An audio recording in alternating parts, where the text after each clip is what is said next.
stupéfait, je vais vous dire, par le fait que le président de la République prenne aujourd'hui la décision au nom du peuple français, sans aucun débat, sans aucune consultation à l'Assemblée nationale, de dire que désormais nos dépenses militaires vont passer à 5% du PIB.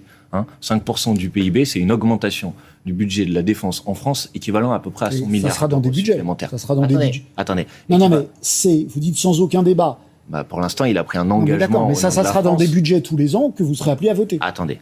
On va y venir. On va y venir si vous voulez. Pour l'instant, les budgets, on les vote pas. Je ne sais pas si vous êtes au courant. Il y a quelque chose qui s'appelle le 49.3. Oui.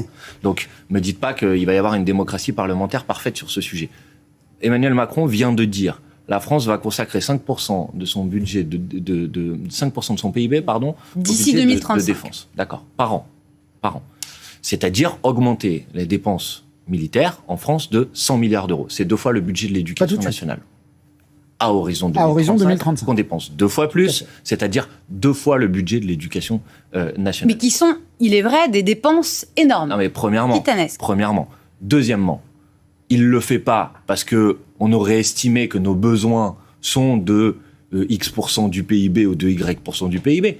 Il le fait pour répondre à l'injonction et à l'ordre que Donald Trump lui a donné. Bah si, excusez-moi. Qui a dit il y a quelques mois, en gros, la condition que fixe le président américain pour continuer à jouer un rôle de protecteur des nations européennes, c'est que vous mettiez 5% de votre dépense. Vous admettez que le président de la République a toujours été prévenu contre le danger que présente la force de Vladimir Poutine. Excusez-moi, mais le chiffre de 5% du PIB... Et il vient de Trump, ça c'est vrai. C'est un chiffre qui vient de Trump et sur lequel le président de la République aujourd'hui vient de s'aligner totalement.